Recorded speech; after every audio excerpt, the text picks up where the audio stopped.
So, for the first time in over half a century, humanity is racing back to the moon.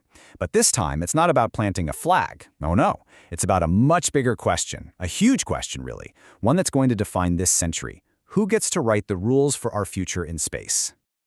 This single quote from former NASA official Mike Gold, it just nails it. It cuts right to the heart of the matter.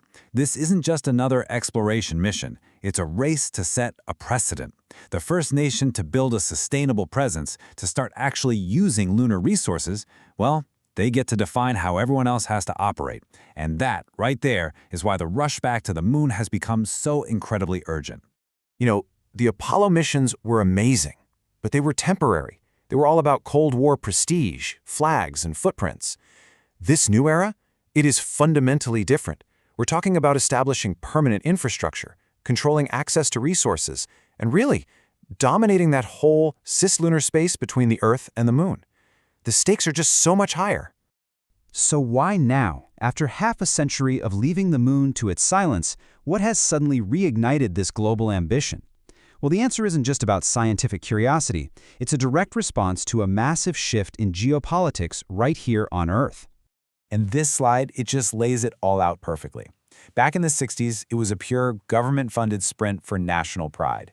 Today, the Artemis program is a whole different beast, driven by this mix of geopolitical competition and the promise of a massive new lunar economy. The goal isn't a short visit, it's to stay. And crucially, the model has totally flipped, from NASA doing everything to NASA acting as a customer, buying services from really innovative private companies. And here it is, the single biggest catalyst. This statement from the head of NASA. It doesn't pull any punches.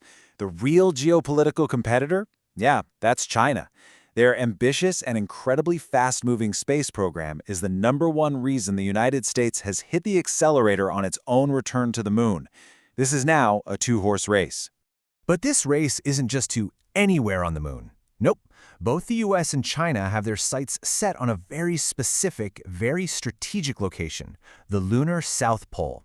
And it's considered the most valuable piece of real estate off-planet for one really important reason.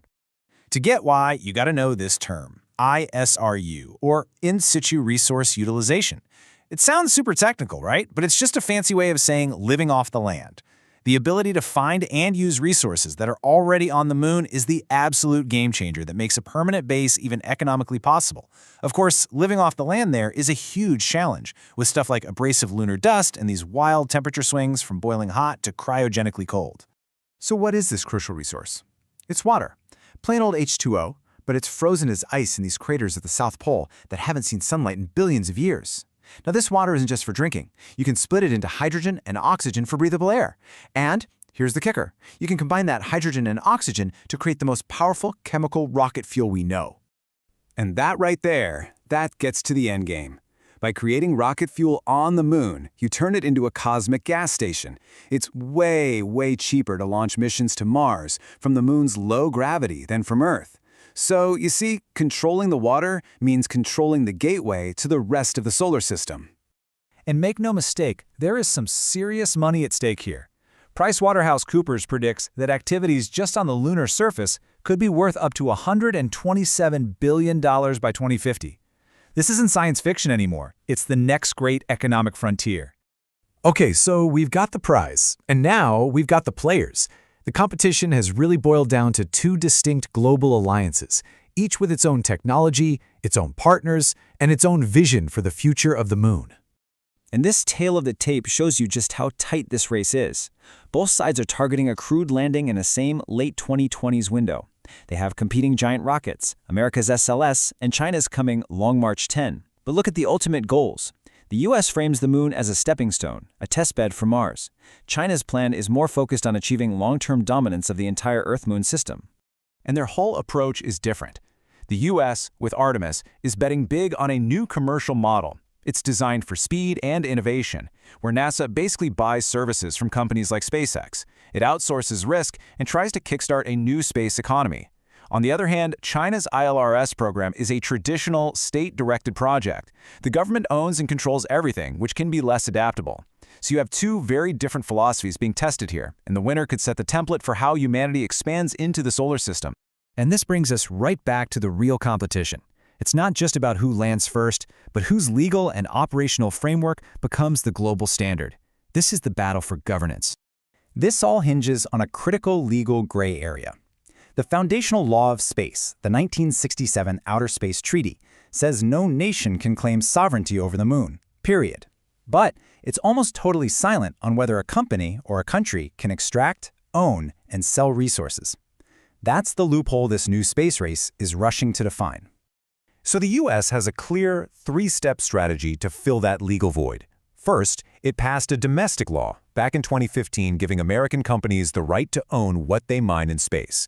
Second, it created the Artemis Accords to get international partners to agree to that same principle. And the final step, just be the first one to actually do it.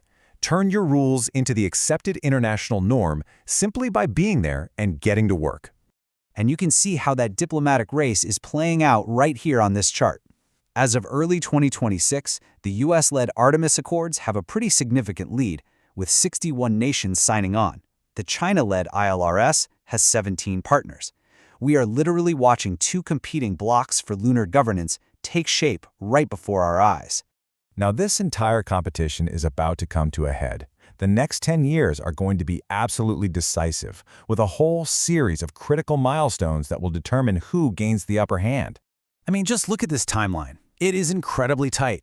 First up, in 2026, China's Chang'e 7 will start scouting the South Pole. Just 2 years later, in 2028, the U.S. targets its first crewed landing with Artemis 4. By 2030, both nations are aiming to have landed astronauts on the moon. And then look ahead to 2035. China plans to have its initial robotic research station up and running. The race is on, and the clock is ticking. So ultimately, when you boil it all down, the struggle for the moon is about way more than just rocks and ice. It's a reflection of the evolving political and economic order right here on Earth. The rules, the norms, the values that we establish up there will probably mirror the future we're building for ourselves down here. The only question left is, who gets to decide what that future looks like?